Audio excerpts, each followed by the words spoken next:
Assalamualaikum warahmatullahi wabarakatuh. Alhamdulillahi rabbil alamin, nahmaduhu wa nasta'inuhu wa nastaghfiruhu wa na'udzu billahi min syururi anfusina wa min sayyiati a'malina. Man yahdihillahu fala mudilla lahu wa man yudlilhu fala hadiya lahu.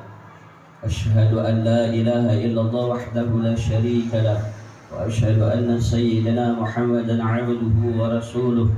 Allahumma salli wa sallim wa barik ala sayyidina Muhammad wa ala alihi wa ashabihi ajma'in, amma ba'd. Qala Allah ta'ala fil Qur'anil 'azim, a'udzu billahi minasy syaithanir rajim, bismillahir rahmanir rahim.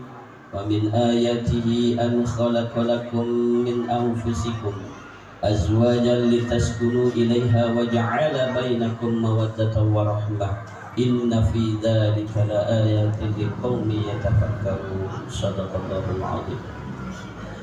Yang kami muliakan dan kami hormati Bapak Niudin, Mang Din, sekeluarga, keluarga besarnya yang hadir pada malam hari ini.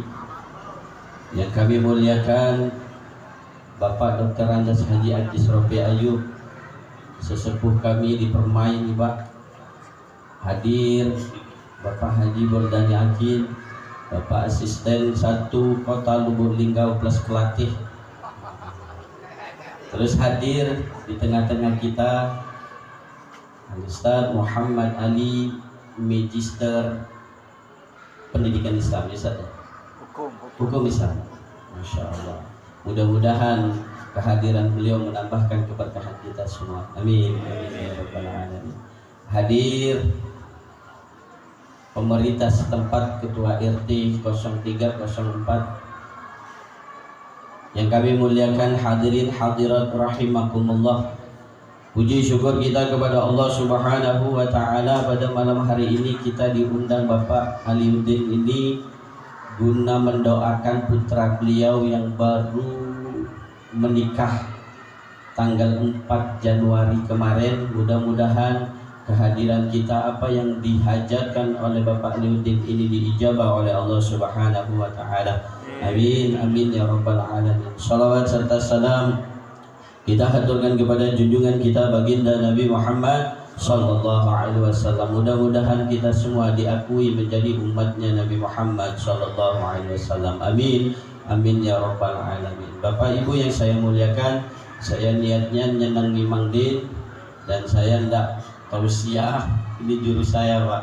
Ya, saya yang penting intinya kita tukar pendapat, karena saya ndak tahu yang hadir di sini kadang-kadang lebih alim, ya, lebih mulia derajatnya dibandingkan saya yang ada di atas ini. Saya mohon maaf lahir batin kalau kesilapan nanti datangnya saya pribadi, kalau kebenaran hidayah dari Allah Subhanahu wa taala. Amin amin ya rabbal alamin.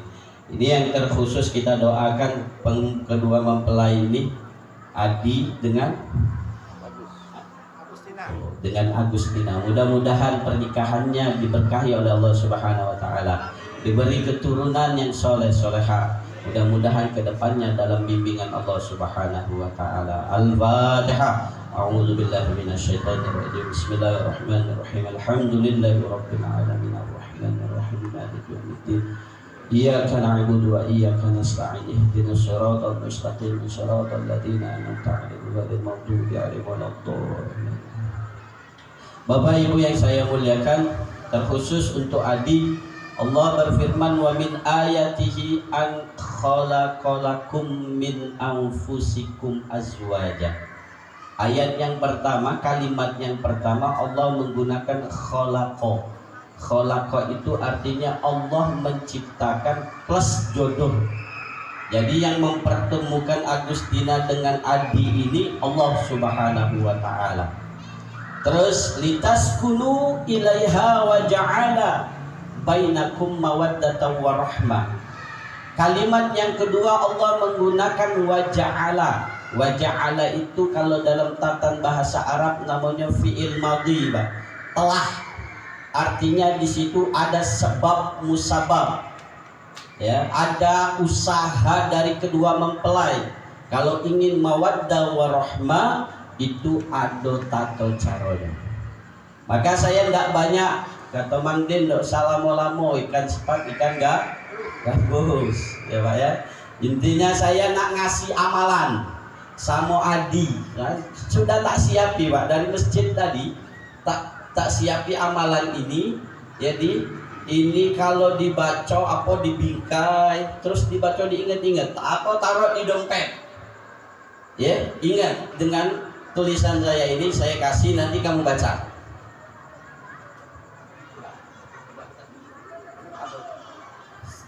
Sahabat Uwais Al-Qarni, sahabat Al-Qamah. Sahabat Uwais Al-Qarni, sahabat Al-Qamah.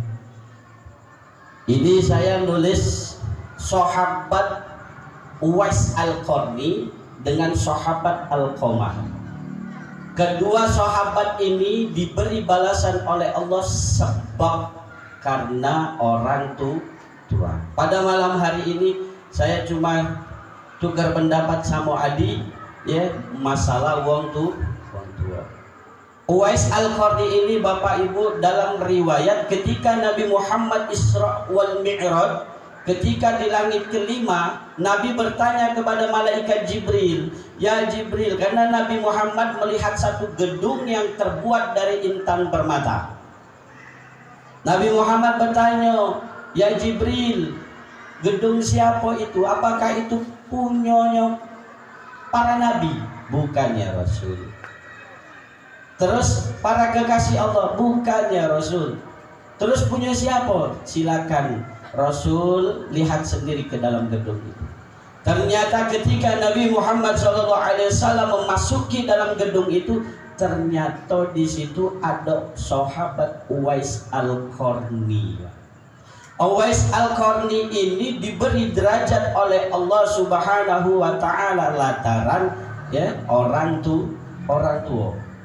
Ketika ditanya Uwais, ya, kenapa kamu di sini? Nah, enggak tahu ya Rasul. Saya tuh punya sehariannya kegiatan saya di sepertiga hidup saya baktikan kepada ibu saya, sepertiga untuk ibadah, sepertiga lagi untuk usaha. Nah ini di mana ya Rasul? Ini di langit kelima.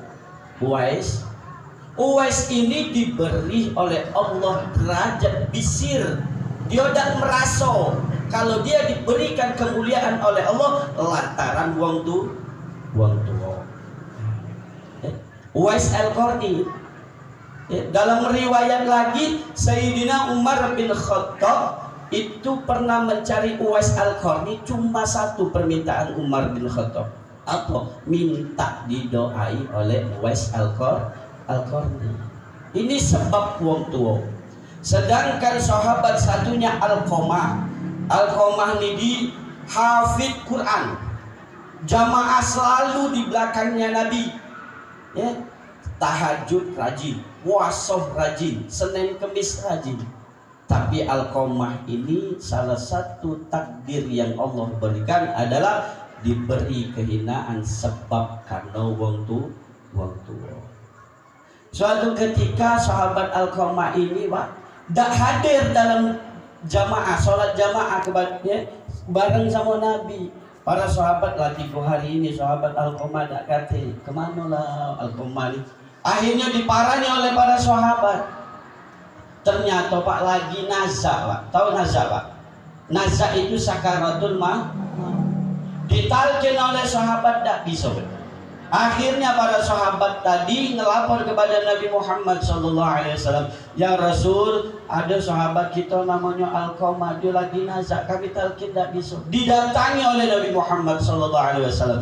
Dibisiki di kupingnya, La ilaha illallah. Tidak selesai pula Al-Qamah itu nazaknya Pak. Bayangin, Nabi Muhammad SAW yang mentalkin tak mampu Pak. Tak bisa. Maka Nabi Muhammad SAW bertanya, dia ini punya dulur siapa baik? Ada istrinya ya Rasul, dipanggil istri.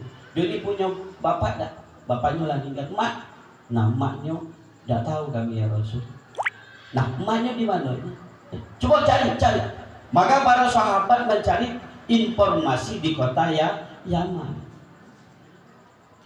Ya Rasul, wong tuanya Alqamah ini ya Rasul ada di Yaman. Nah sekarang kau jemput dia, bilang Alqamah lagi sakit sekarang. Kemudian sahabat jemput, bertemu sama umatnya. Assalamualaikum warahmatullahi wabarakatuh. Ya ada apa?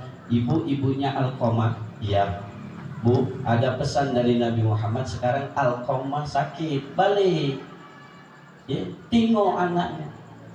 Sahabat, baliklah kamu, aku dah galak lagi dengar nama Alqamah, galak lagi, baliklah kamu. Kemudian sahabat balik melapor, ya Rasul, emaknya Alqamah dak galak ya untuk nemui Alqamah. Kalau saya itu pesan sama emaknya Alqamah, sampaikan kepada emaknya Alqamah, kalau dia tidak datang, aku yang jemput. Maka para sahabat tadi berjalan lagi ke rumahnya emaknya Alqamah. Sampai di rumahnya Alqamah tadi, Bu, suruh Rasul cepat temui Alqamah. Temui Alqamah tadi. Kalau tidak, Rasulullah akan jemput ibu. Oh jangan, kaki Nabi sakit galau kalau jemput aku sejauh ini. Baik, kita ke rumah Alqamah. Datang maknya, tua maknya, lah jeleknya mak datang. Sudah bertemu, Bu, ini Alqamah. Aku yang nalkin tak bisa, Bu. Nabi Muhammad orang yang nomor 1 di sisi Allah, itu tak bisa mentalkin Alqamah ini. Bu, tolong maafin Alqamah ini, aku yang nalkin tak bisa. Oh iya Rasul, sampai kapanpun aku tak nak maafin Alqamah. Kenapa, Bu? Sakit aku sama Alqamah. 9 bulan ya Rasul aku ngandung dia. 9 bulan itu para ulama itu mengatakan ketika lahirnya seorang ibu kepada anak itu bagaikan 70 tulang dipatahi sekaligus, Pak. Itulah sakitnya perempuan yang melahirkan. Sakit ya Rasulullah, kecilku besar, kelak besar lupa sama aku ya Rasul. Sakit hati aku. Ya sudah, Bu, sekarang ini Alqamah sudah tidak bisa apa-apa lagi. Saya mentalkin tidak bisa ya Rasul. Maka Nabi Muhammad SAW memberitakan sahabat, kumpul ke sini, cari kayu bakar, kita bakar Alqamah sekarang. Tidak guna lagi Alqamah hidup. Langsung maknya ngomong, jangan ya Rasul, jelek-jelek emak aku ya, jelek-jelek anak aku.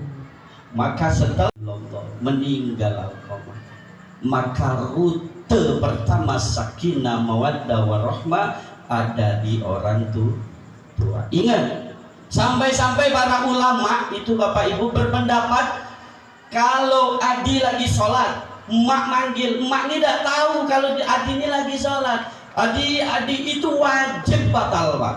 Wajib batal. Kenapa? Karena mendahulukan orang tua daripada sholat. Karena apa? Sebab dia sholat, sebab dia lahir, dia bisa sholat. Jadi pondasi sakinah mawaddah warahmah ada di wong tua. Sekarang bapak lagi sakit, doai. Kalau dalam rumah tangga, cerita ke yang bagus-bagus, ya. Kasih tahu, Pak, why tiap hari Pak kami ini berdoa, bukan Bapak. Jadi jangan yang buruk-buruk dalam rumah tangga. Yang namanya pernikahan itu pasti ada masalah, pasti Pak. Cuma bisa menyelesaikannya dengan musyawarah, dengan kebijaksanaan, itulah yang dinamakan ilmu, ya. Jadi mama bapak cerita ke yang bagus, bagus. Nah insya Allah ya, adi laminate apa tempel di kamar, baca terus diwiridi Uwais Al-Qarni, sahabat yang mendapatkan keberkahan dari Allah sebab lantaran wong tua. Kalau Alqamah ya, sebab karena durhaka sama wong tua. Jadi tinggal balik di Adi, ngajari bininya untuk menghormati sama-sama wong tua. Itu dasar kita hidup. Insya Allah Kalau adi hatam masalah wong tua, Allah akan memberikan kemuliaan, memberikan ilmu yang lain, rezeki yarzuq min haitsu la yahtasib. Mudah-mudahan Pak, kita doai bersama-sama, mudah-mudahan beliau ini baik. Bapak Ibu yang saya muliakan, hanya itu yang dapat saya sampaikan, kurang lebihnya. Bagaimana kita muliakan dan menghormati orang tua kita, terutama ibu kita. Dan Bapak Ibu hadirin hormati, dengan kita, saya selaku pembawa acara mohon maaf atas segala khilafan kesalahan. Pada Allah sama-sama kita mohon ampunannya. Marilah kita tuh akhiri acara ini dengan sama-sama baca lafaz hamdalah. Alhamdulillahirabbil alamin. Assalamualaikum warahmatullahi wabarakatuh.